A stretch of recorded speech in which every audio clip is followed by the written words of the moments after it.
tulisikia, tulisema mambo mengi, na tukasema the definition about tutatembea nayo mwaka huu ni ya kwamba growth is increasing our capacity to receive from God. Wanasifiwe. Ya kwamba tunaponena juu ya growth, tunasema ni kuzidisha utayari wetu wa kupokea kutoka kwake Mungu. Ni kuhakikisha ya kwamba Mungu anapokuja kutubariki tutakuwa tu tayari. Praise the name of the Lord. Na kwa hivyo tukasema mwaka huu wa 2021 ni msingi unaoweka wa mambo mengi yatakayofanyika. And somebody can put on the right there, especially the bright one. Ni mambo yanayofanyika ya kutuwezesha kuendelea katika safari, na miaka mingi ijayo we shall be successful. Yes, thank you. We shall be successful because this year we laid the foundation for our growth. Praise the name of the Lord. And that is why we are saying it is increasing our capacity to receive from God. But tukasema pia ya kwamba when we increase this capacity and we receive from God, the reason why we are receiving from God is so that we may also be able to release. Praise the name of the Lord. Ya kwamba tunapokea ili tuweze kuachilia. Hatupokei kwa sababu ya kujitosheleza wenyewe. Hatupokei kwa sababu ya kujifurahisha. Hatupokei kwa sababu ya kuwa famous na kuwa watu ambao wanajulikana sana na kujisikia sisi ni wazito. Wanaitwa wazito. Lakini tunapokea kwa sababu tumeitwa kuwa baraka. Praise the name of the Lord. Kuwa baraka. That I will see my growth as a solution to the issues and the troubles that are there within my family, that are there within my community, that are there within my church. That when I grow in terms of studying and understanding the Word of God, and therefore I've increased my capacity to receive revelations from heaven, then what happens when I come among the brethren and I release those revelations and I release what I have heard from God, they grow also. Praise the name of the Lord. And when they grow, what happens? They also grow in terms of increasing their capacity to receive similar revelations from God. They go to their workplaces, they release those revelations. They go to their businesses, they release those revelations. They go to their communities, mahali wanaishi, they release those revelations. And after they have released those revelations, then that community is saturated with the Word of God. Praise the name of the Lord. Many within that community get born again. And when they get born again, the cycle continues. What happens at the end of the day? The whole country, everybody everywhere gets to receive. Praise the name of the Lord. From the Lord. So our growth is not a self-seeking adventure. It's not a self-gratification mission that we are on. It is on a mission to receive the blessings of God and to release those blessings to the people that God desires that we release them. Bwana asifiwe. Ya kwamba ninapotazama biashara yangu sitaiona tu kama mahali ambapo napata chakula changu cha kila siku, mahali ambapo napata fedha za kuwapeleka watoto wangu shule, lakini nitaiona pia kama chombo ambacho kinatumika kwa sababu ya ufalme wake Mungu. Na kwa hivyo shauku yangu ya kwamba biashara yangu ipanuke, ya kwamba biashara yangu iende kiwango hicho kingine, ni ili inapoenda kiwango hicho kingine iweze kuwatumikia watu wengi. Praise the name of the Lord. Ya kwamba kila wiki hii biashara yangu imekuwa ikitumikia watu 10 ama 20 kila siku, lakini sasa nataka nipanuke. Zikiwa biashara 10 zitawahudumia watu 100. Na kupitia kwa hizo biashara nitakuwa nikirelease kile ambacho nimepokea, because I've increased my capacity to receive from God. I've increased my capacity to be blessed, that I may also become a blessing. Bwana asifiwe. And therefore the increase we are looking forward to partaking this year is an increase that is an increase in capacity. That why do I want to have more skills? So that when God comes to bless me, He'll find me prepared. He'll find me prepared. Praise the name of the Lord. Amen. Because I can assure you, there are blessings that will never be released in our lives until we have been prepared enough. You know, the Bible says that when a child is still a child, there is no difference between that child and the servants. Because there are things that the father cannot give the child. But when the child grows and matures, what happens is that now they become ready to partake that which the father is now willing to release. Praise the name of the Lord. There are things that God has not released in the lives of brethren. Not because he doesn't want to release, but because they have not grown to the level of responsibly handling those things. Bwana asifiwe. They have not grown. They have not grown. Even us as parents, we release things because we have seen growth in our children. We have seen growth in our children. Why will I release a phone to my daughter Purity and not release it to my son Jeremiah? It is because I have observed growth and I have seen that my daughter has grown na amefika level ya kuhandle hiyo simu responsibly. Praise the name of the Lord. So there are blessings that the Lord cannot release in your life if you are not growing, if you have not grown. And therefore, growing is increasing your capacity to receive from the Lord. Bwana asifiwe.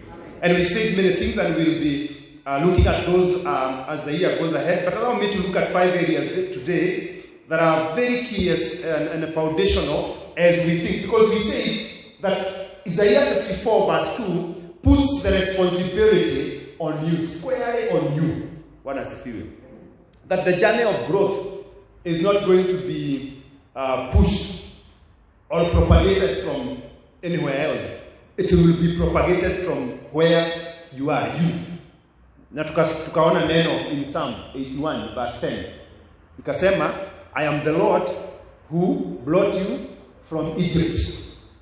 Open your mouth wide that I may feed. Praise the name of the Lord. Yeah. So if this year you go with your mouth closed, na siongei juu ya hii mouth. Bwana asifiwe. Sisemi ya tukikutana, no, sisemi juu ya hii mouth. Figuratively, God is saying, open your mouth. Sio kidogo, open your mouth. That is what Psalm 81 verse 10 says. Open your mouth wide that I may fill it. So why some of us have not been filled is because we either have not opened our mouth ama tumefungua shairi. Ushaenda ukakuta mtu ako shy anakula mahali anataka kuuma chakula lakini ako shy kufungua mdomo kabisa. Sasa hakuna aibu katika ufalme. Praise the name of the Lord. It is opening your mouth. Bwana asifiwe. It is opening your mouth wide that the Lord may feel it. And that is why I say it is your responsibility to enlarge your tent. It is you who is going to enlarge the place of your tent. Let the curtains of your habitation be stretched. Do not hold back.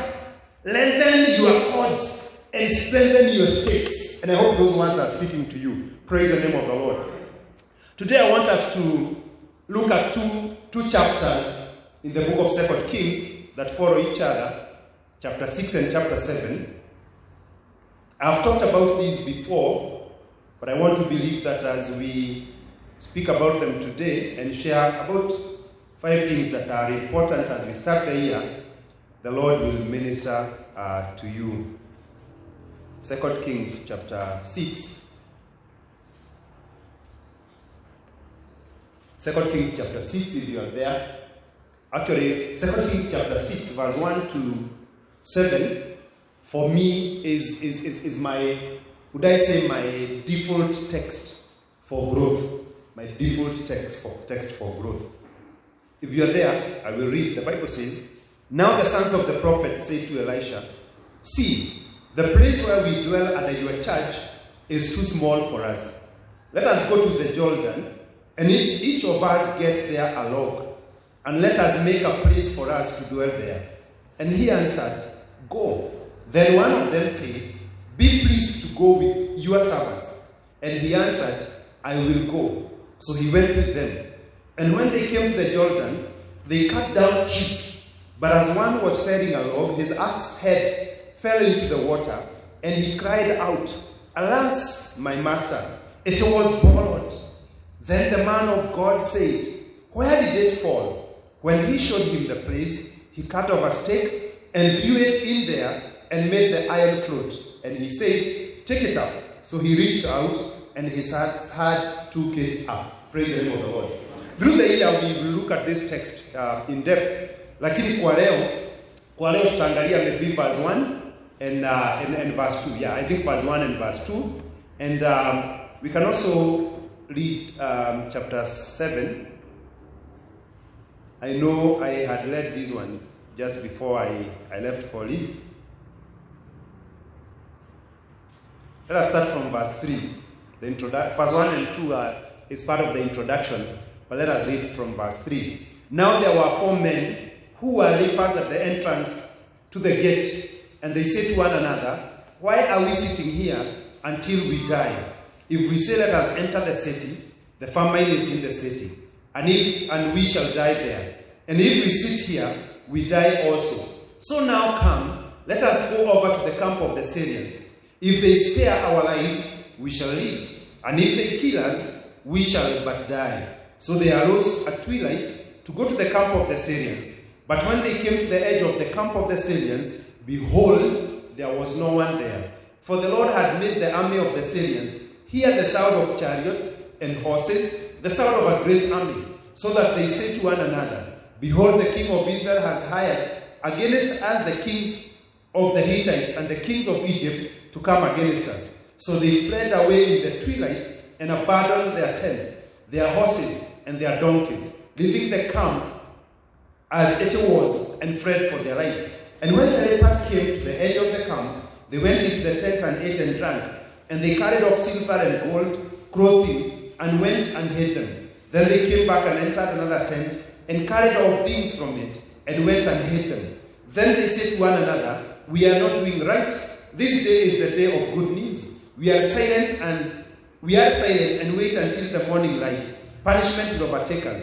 Now therefore, come, let us go and tell the king's household." So they came and called the gatekeepers of the city and told them, "We came to the camp of the Syrians, and behold, there was no one to be seen or heard there. Nothing but the horses tied, and the donkeys tied, and the tents as they are." So we will continue with this as we move forward. But let us maybe concentrate on verse 3, 4, and maybe 5. And I want to believe that the Lord will bless us. Praise the name of the Lord. Because we don't have much time, I'll move quite fast, and so I expect ya kwamba utatembea pamoja nami. I want to speak about 5 conditions that you must meet for you to grow in the year 2021. 5 conditions that you must meet for you to grow in the year 2021. The first condition is that you must be dissatisfied with where you are. You must be dissatisfied. Lazima usikie ya kwamba haujatosheleka mahali ulipo. You must be dissatisfied with where you are.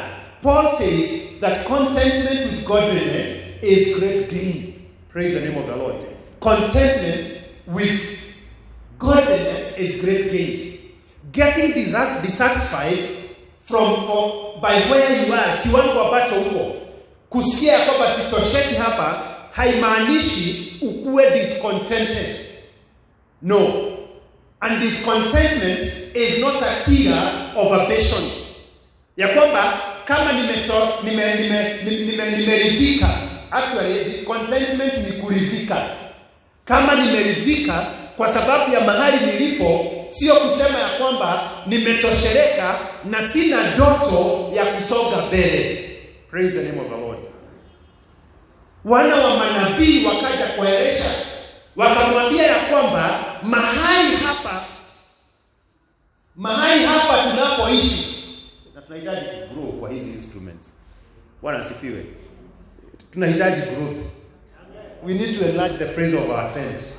Praise the name of the Lord. We need to enlarge the praise of our tent when it comes to these things, because we need perfection. Praise the name of the Lord.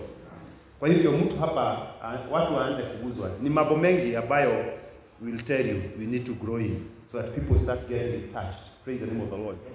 Because the Lord uses people. And he uses people who are ready. So when you start getting ready, God will use you. Praise the name of the Lord.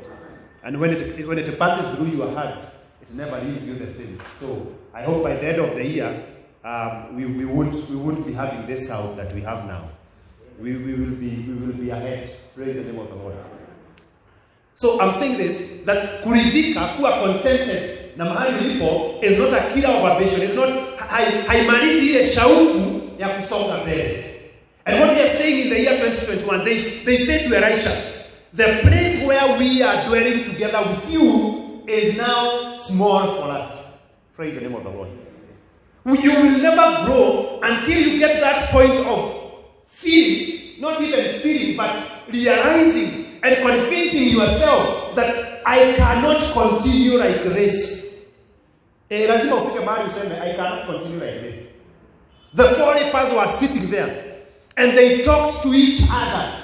Na wakaulizana, tutakaa hapa mpaka lini? Bwana asifiwe. I do not know how long you have dwelt in certain places ambazo tumedwell. And we talked about the 5 areas ambazo tutazipatia focus tunapoangalia mambo ya this growth. Tukasema we will focus on your personal life, we will focus on your family life, we will focus on your church life, we will focus on your community life, and we will focus on your work life. Those 5 areas. And you can increase yours as you desire, or you can see what falls where. And then you have to ask yourself, in terms of my personal life, what is this that I have been struggling with and I got satisfied with it? What are these bad habits that I have entertained in my life na nilitosheka nazo? Bwana asifiwe. Nilianza kitu na ikafika mahali haisogi mbele, hairudi nyuma, lakini nilitosheka hapo. But for you to grow, you must get to a point where you say, I don't think I am in the right place. Praise the name of the Lord. I don't think that I am moving in the right direction. They said, we cannot continue dwelling here. They came to Elisha and said, look here, man of God. We have been dwelling here together with you. We have been enjoying here together with you. It is true, tumeshibishwa. It is true, umetufunza. It is true, tumekuwa tukilala vizuri. Lakini tumesikia hatuwezi kuendelea namna hii. Bwana asifiwe. Ndugu na dada, hata kama kanisa lazima tuseme hatuwezi kuendelea namna hii. Miaka 7 tumekuwa tukifanya hili jambo kwa njia hii. Tumefika kiwango hiki. Lazima tufike mahali tusikie ya kwamba katika mioyo yetu tumekorogwa. Hatuwezi kuendelea namna hiyo. Lazima tusonge kiwango kingine. Praise be to the name of the Lord. Kuna wimbo nilianza kusikiza mwaka ulipokuwa unakuja kuvuka na nikausikiza sana. It's a funny song but I liked it. Maana huyu jamaa naiba anasema ya kwamba kuitwa mkulima mdogo sio ndoto yake. Nataka kuvuka ng'ambo nyingi. Sijui kama nyinyi mmeisikia hiyo wimbo. Bwana asifiwe. Kwanza kuna mahali anasema atakuwa mchungaji wa kanisa kadogo. Sio ndoto yangu. Nataka kuvuka ng'ambo nyingi. Because there are people, one of the greatest enemies of progress ni kitu kinaitwa complacency. Bwana asifiwe. Complacency ni nini? Bwana asifiwe. Ni kufika mahali na saa zingine sio mahali pazuri. Sio mahali pazuri, panaweza kuwa ni mahali pabaya. Before I crossed last year, nilisema kuna watu ambao ni kawaida kulala njaa. Yaani siku ile hawajalala njaa ndio siku ya kushukuru. Siku ile wamelala njaa ndio kawaida. Kukula na kutoshiba walikubali nikasema kuna kina mama wengine kupigwa kila siku kufika kupeleka watoto shule na unapata hawana uniform, hawana vitabu, hawana fedha, it doesn't make you feel like anything is odd. That is not the odd thing would be kulipa school fees ya mwaka mzima. Yani ukaenda ulipe school fees uone hata si ya mwaka mzima, ati uone January imefika, umeenda ukalipa school fees ya term mzima, ukalipa yote. Hiyo ndio sasa unasikia mambo imebadilika. Hii si kawaida. Lakini kulipa tu nusu ni lugha ya kwenda kuongea na mwalimu. Lugha ni kawaida. Maneno ya kwenda kuambia mwalimu awache watoto wakaekae. Kwani inawadunga sana? Lazima uache kutosheleka na mambo kama hayo. Praise the name of the Lord. Na leo mimi natembea pole, nataka tusikizane. Praise the name of the Lord. Maana niliwaambia hii safari ni safari practical. Ya kwamba tunapofika January next year, I want you to have uwe umesema ya kwamba mahali ambapo nimefika nimefanya 1 2 3 4 to ensure that kuna level zingine nimetoka. Praise the name of the Lord. Because I believe there are some things that are not our portion as the children of God. There are some things that are not our portion as the children of God. David said clearly that I was young and now I am old and I have never seen the righteous or their children begging for bread. David is defining what ought to be the norm, what ought to be the normal thing for the person who fears God. Bwana asifiwe. And therefore, you must be dissatisfied. Walisema tutakaa hapa mpaka lini? And I want you to go. Look at your personal life. Look at your family life. Look at your church life. Look at your community. Look at your work. And look at certain things and highlight them. Usiandike chini, because I want this year to be very practical. Uketi chini uandike. Useme nimekataa kutosheleka na hii. Bwana asifiwe. We highlight na highlight ya red. Kwa hivyo ununue a nice notebook. Sikuwapatia conditions. Ya kwanza uende supermarket. Bwana asifiwe. Usinunue exercise book ya shilingi 20. Uende supermarket, ununue a beautiful nice notebook. Bwana asifiwe. Mnasikia? A beautiful nice notebook. And then buy a pen that writes nicely. Unajua kuna kalamu unaweza andika nayo inakataa kukumotivate kuandika. Me I like nice pens. Kama hii nilikuwa nimesimamia harusi. Actually nilikuwa nimesimamia hiyo harusi na hii suti. Nilikuwa nimesimamia harusi, nikaona kalamu zile zilikuwa wanaandika nazo gifts. Nikaishika hivi nikasikia vile inaandika. Nikaambia huyo mtu hii sikurudishi. Akaniambia sikupei, nikamwambia hapana, lazima unipe, hauna otherwise because you are my daughter. Akaniambia sawa, because you are my dad nitakupea. Nikapewa. So it's a very inaandika vizuri sana hii. Ukiona nikiwa nayo hapo. Inanimotivate kuandika. Bwana asifiwe. Alafu ununue highlighter kama mbili. Moja ya red na moja ya green. Hii haikai mahubiri. Ununue highlighter ya red na ya green. Uende uandike mambo uandike. Ile unasema I'm dissatisfied with this, unai-highlight na red. Ile unasema this is where I want to go, unai-highlight na green. Praise the name of the Lord. It's practical things. We agreed, I tell you what I usually do. Ili tutembee pamoja. Una-highlight na green. Unasema nimekuwa na hii tabia nimekuwa nayo, lakini I'm now dissatisfied with it. Highlight it with red. Nasema hii sitaki. Hii hapa ndio nataka kwenda. Una highlight na green. Hiyo ndio nataka kwenda. And you write them.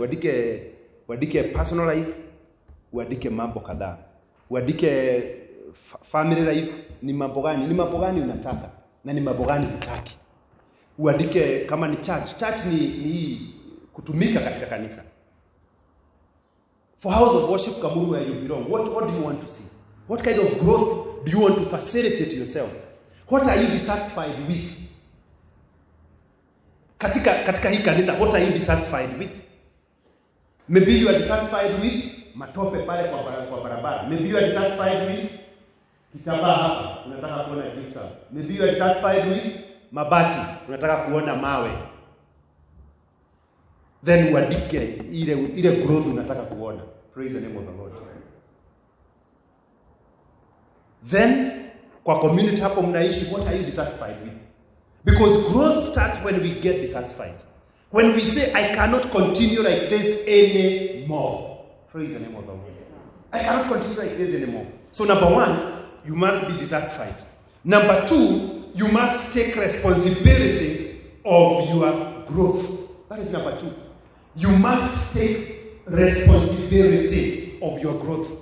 Because there are many people who are dissatisfied with where they are, but they have not taken responsibility. Hawajachukua jukumu, ni wao watakao tekeleza kuondoka katika sehemu hiyo ya kutotosheleka. Bwana asifiwe. So unakutana na mtu anakuambia kwamba sifurahii vile maisha yangu ilivyo, lakini hakuna kitu naweza fanya. These guys in chapter 6, Biblia inasema they came to Elisha and expressed their dissatisfaction.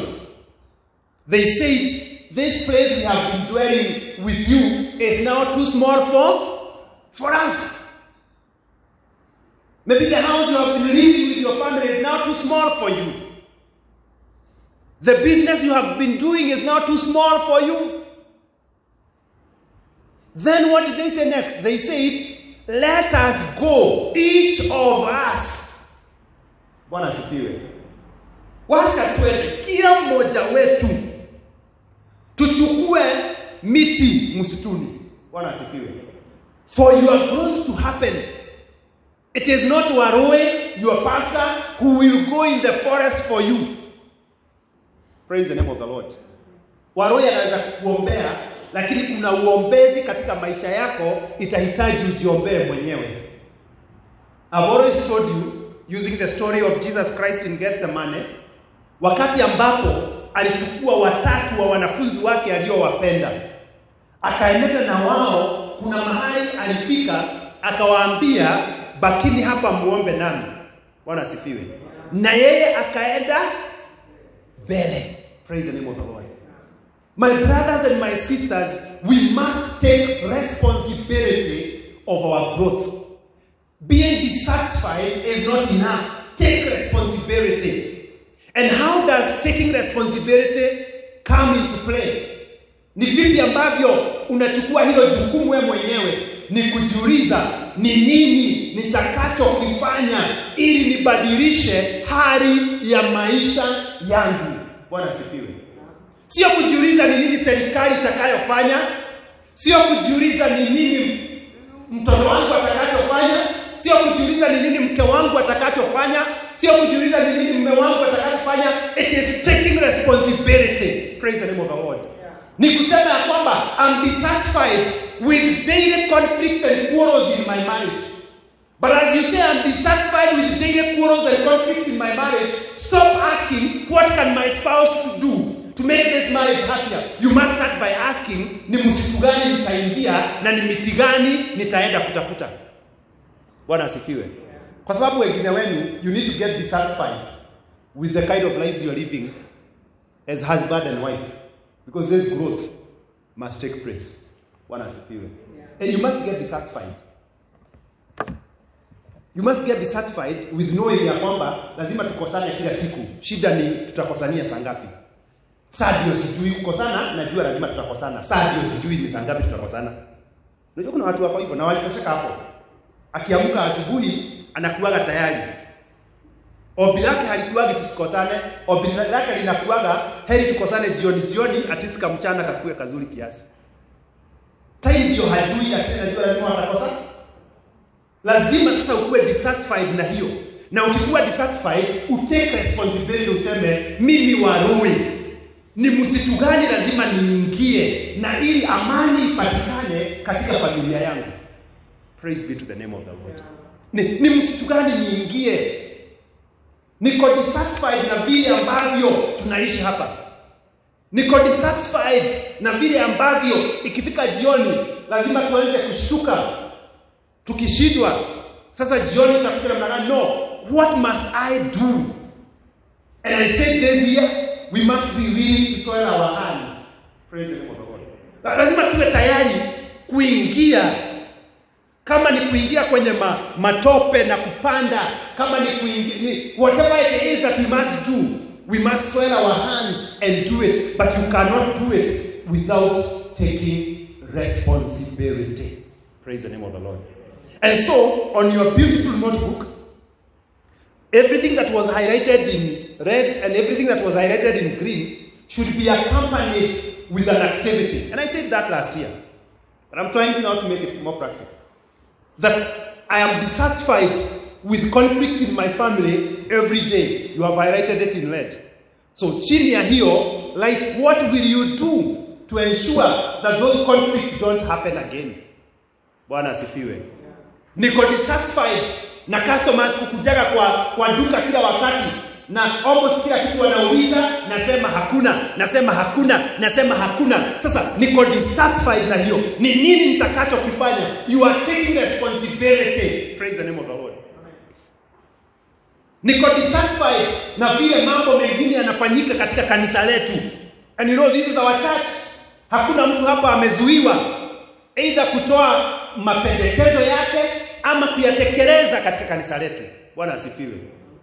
Na kwa hivyo hakuna haja ya kuendaga ukisema sipendezagwi na hili linafanywa kwa kanisa letu, sipendezagwi na hili linafanywa kwa kanisa letu, lakini hakuna kitu ushawahi kufanya. Haujawahi ambia pastor unataka kumuona, umwambie kwamba vile tunafanyanga service hainipendezagi. Haujawahi ita deacon ama deaconess. Kazi yako ni kupiga tu makelele na huko nyuma. What is it that you are going to do that will help deal with this area of dissatisfaction that you have identified? You must take responsibility for your growth. Praise the name of the Lord. They said, allow us. Allow us. Of course, there's a very deep concept there of walking under authority, but I don't want to go there. Because they're coming and telling Elisha that this place where we have been dwelling, not with you, but under your charge. Praise the name of the Lord. It's important to notice that. That this place where we have dwelling under your charge is now small for us. Imekuwa dogo. Bwana asifiwe. So they are dissatisfied. Then what do they say?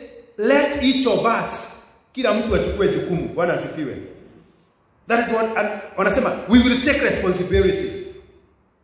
Anasema, let us go to the Jordan and each of us get there along.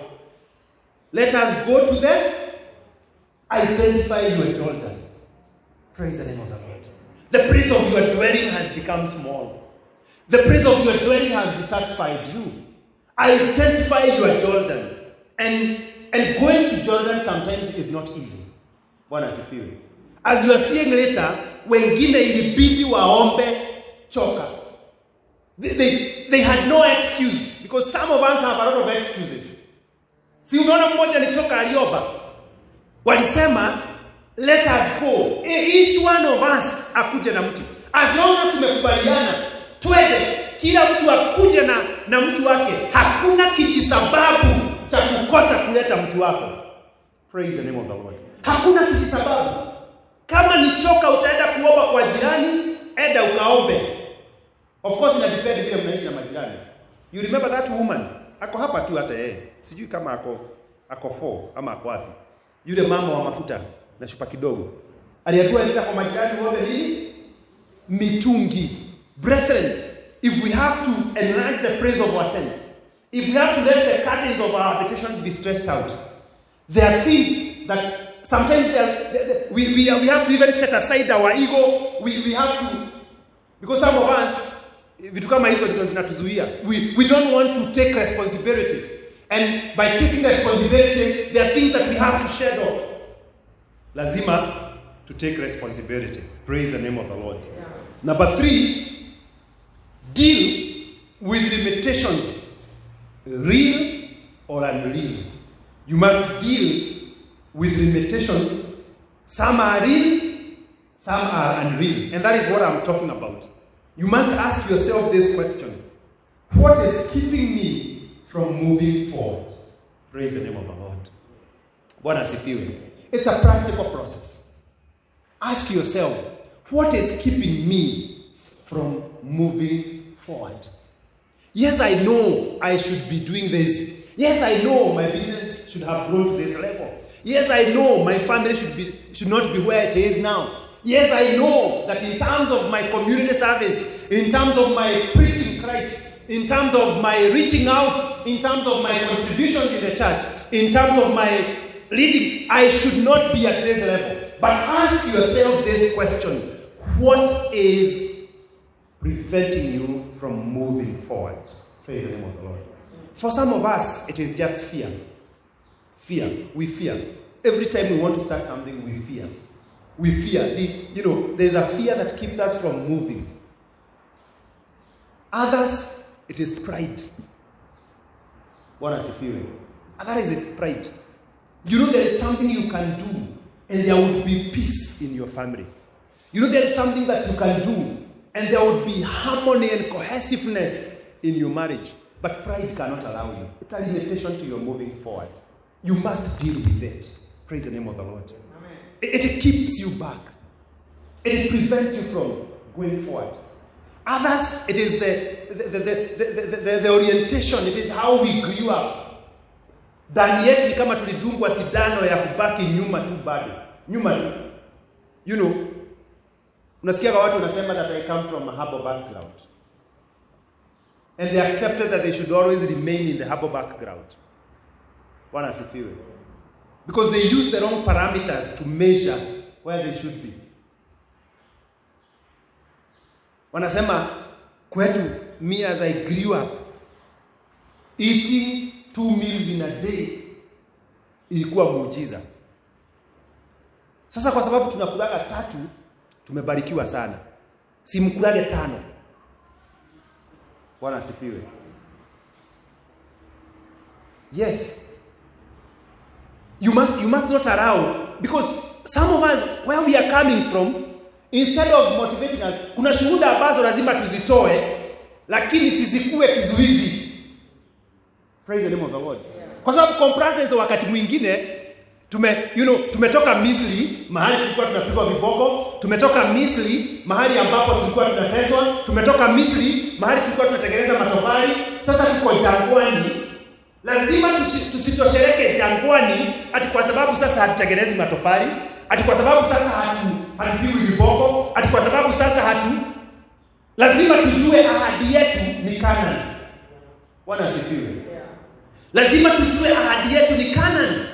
Na kwa hivyo hata kama hatuko Misri, mahali tulipo tusije tukatoshereka na tukakubali mana ambayo Mungu anatupatia jangwani, tukakubali maji ambayo Mungu anayatoa katika mawe, tukakubali nyoka ambazo zinainuliwa jangwani tunaponywa, viwe vizuizi vya kutuzuia kwenda Kanaani ambayo tunaitwa.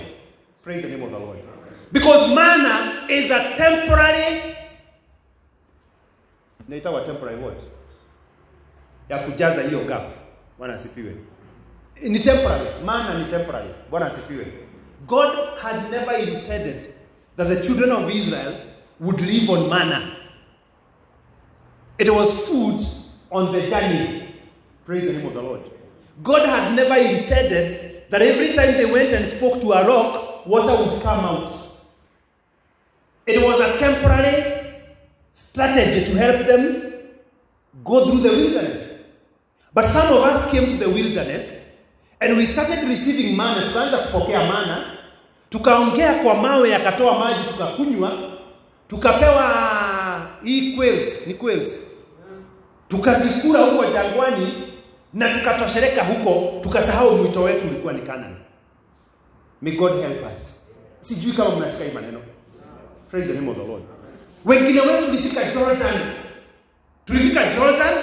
Jordan kuna majani ya green, ng'ombe zetu zinakula, punda zetu zinakula, mbuzi zetu zinakula, tunakunywa maji, tukasahau ya kwamba mwito wetu haukuwa Jordan. Na kwa hivyo baraka zile tulizozipokea zikawa ni limitations zinazotuzuia kuenenda mbele. Deal with those things. Praise the name of the Lord. Refuse to be satisfied with manna. Identify what manna has been in your life. Because the trouble is, when the time for manna to cease comes, manna will cease. And when manna ceases, you will have a lot of problems because you will not have crossed Jordan to get into the land of promise. Praise the name of the Lord. Amen. We were not promised manna. We were not promised water from a rock. We were not promised quails. We were not promised the bronze snake. We were promised a land that flows with honey and milk.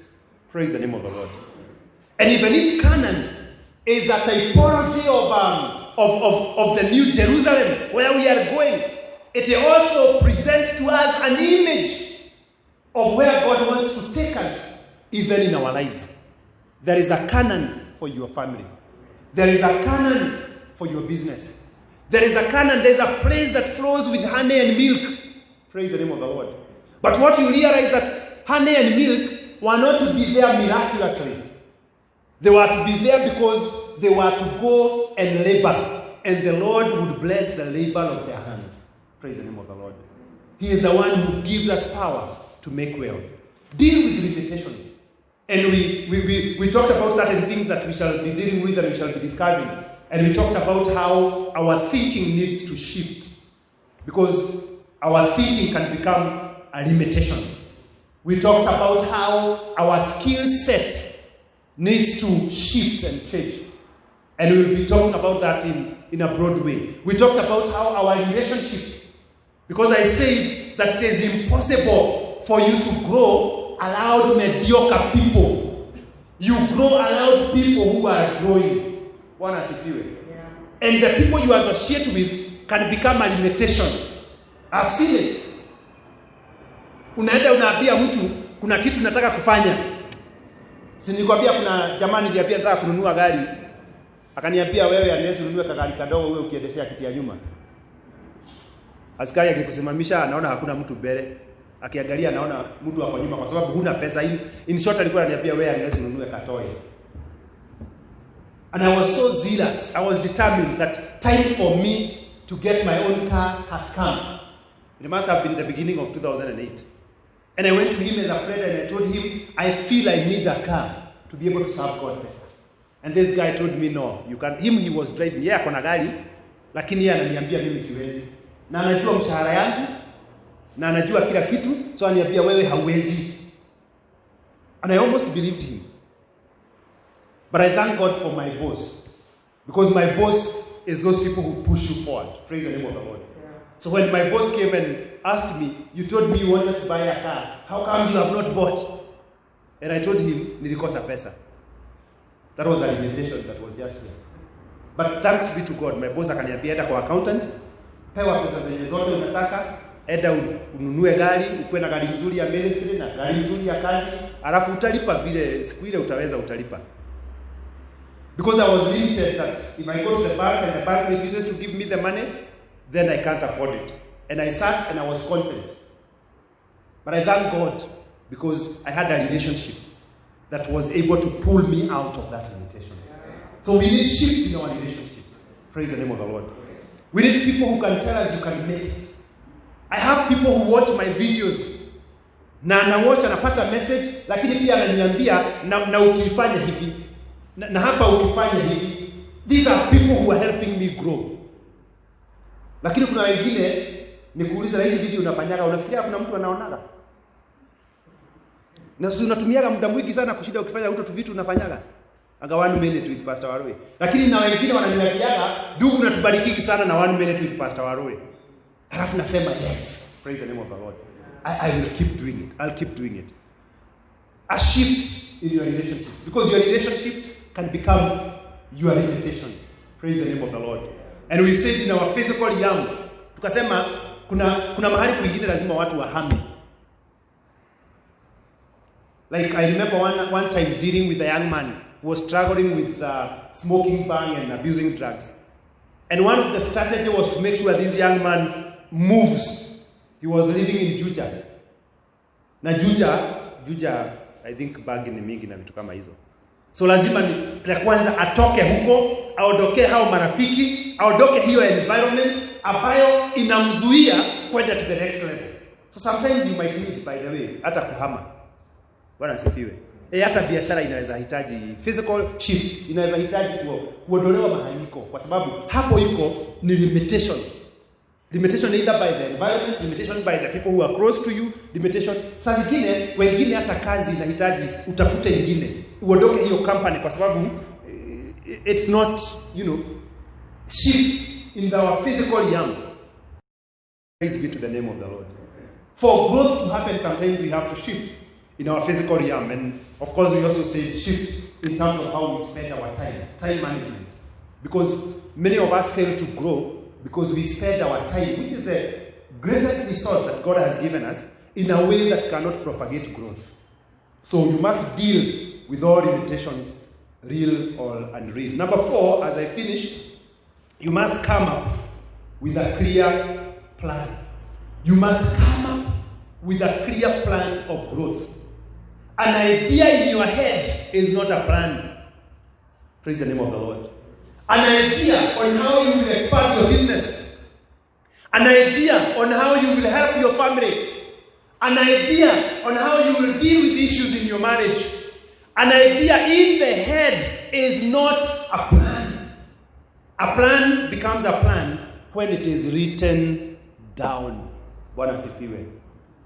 Mpango, lazima ukuwe na mpango wa vile ambavyo utatekeleza mambo.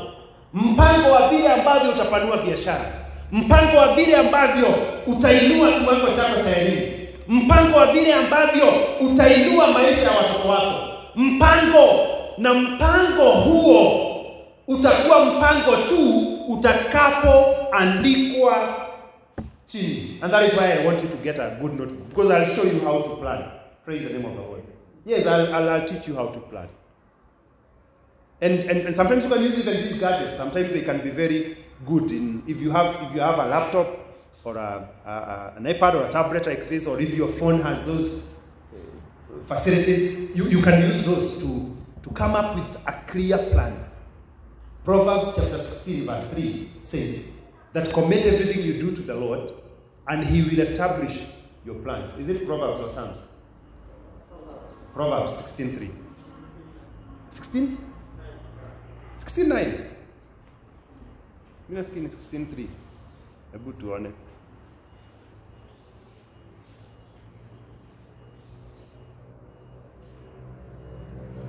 Yes, it's 16:3. That commit your work to the Lord and your plans will be established. My question is this. If God was to establish your plan today,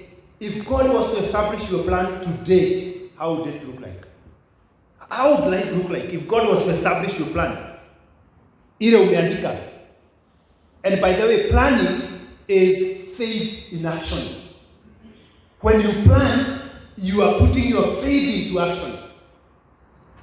That I want to, for me to grow, I must add this. I must add this. Nimekuwa nikiuza hii tu, lazima sasa niongeze hii na niongeze hii. And then, of course, for a plan to be complete, there is what it goes with. Including your budgetary allocation and how you will source that budget and how you will, when you are doing these things, you are expressing faith in God. You're expressing faith in God. You're saying that, God, I'm planning to do this and I'm believing it will bear fruits for me. It will bear fruits for me. And I say that it's for posterity. Ni ya siku nyingi zinazokuja. Ni kutazama huyo mtoto mdogo uliye naye na unafanya mpango wake wa siku nyingi zinazokuja. Lakini hauwezi kumpangia siku ile. Hautajitayarisha kupeleka mtoto high school wakati ambapo barua ya high school imewasili. Si sasa ako na miaka 3. Si unajua miaka 10 ijayo atakuwa system ilibadilika. Sasa sijui atakuwa akienda namna gani. Lakini unajua vizuri ataenda. So, si uanze mpango, si uketi chini, uandike. And the beauty with plans is that zinakusaidia kuona, zinakupatia picha mzuri sana ya mahali unakotaka kwenda. Na pia zinakupatia picha nzuri sana ya what works and what does not work. Vitu zingine kwa akili, nikitembea hivi, ninajenga castles kwa hewa, manyumba kubwa kwa hewa, katika akili zangu ninaona vizuri vile vitakavyo waka. But the moment I go to sit down and write down, I realize, what? Haiwezi. Praise the name of the Lord.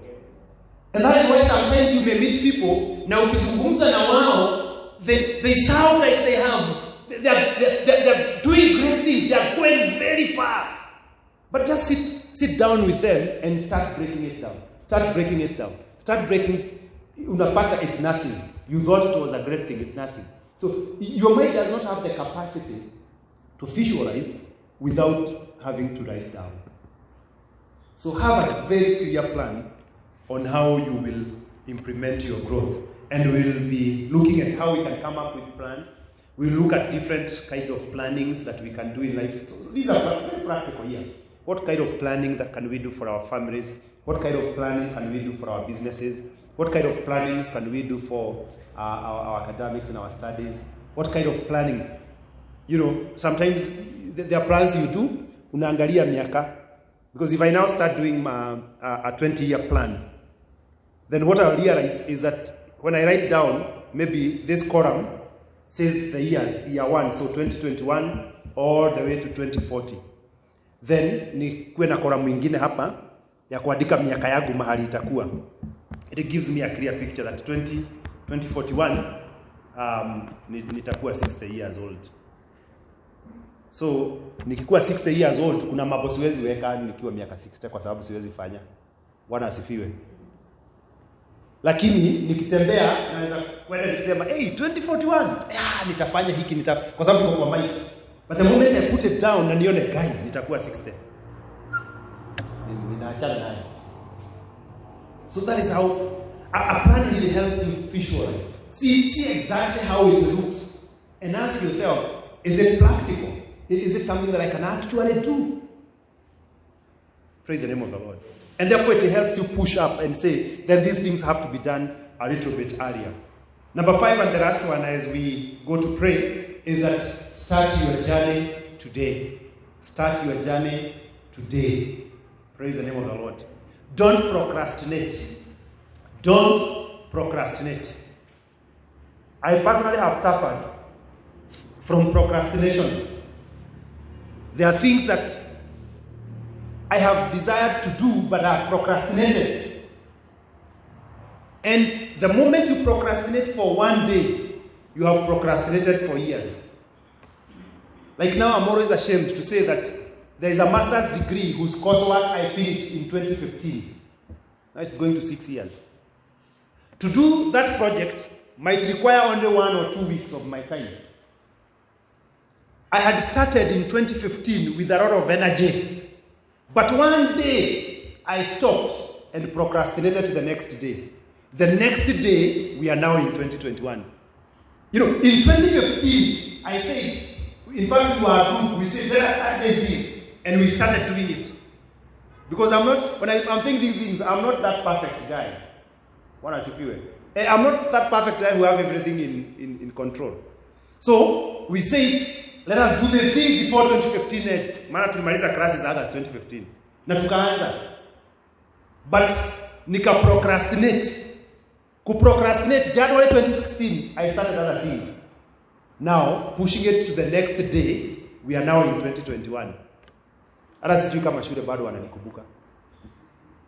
Mambo imebadilika. Like if I did it then, the conditions I would have met were so simple. Now they have almost tripled.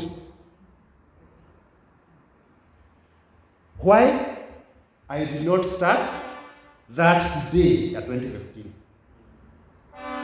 So, if you want this thing to make sense to you, to make sense to your business, to make sense to your family, you must start today. Bwana asifiwe. You must start today. They said, let us go, and they went to cut the trees. They did not say, let us go, lakini wacha leo tuone vile hewa itakuwa, tutaenda walienda saa hiyo. The 4 lepers walisema, let us arise and go.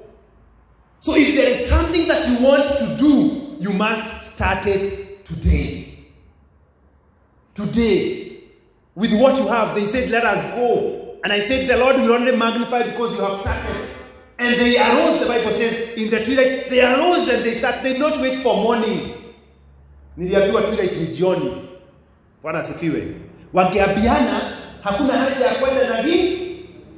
Ama hujawahi sikia hiyo msemo? Si hata ukitembea kwa watu kuna wanasemaga hakuna haja ya kwenda na hii. Hawakusema hakuna haja ya kwenda na giza.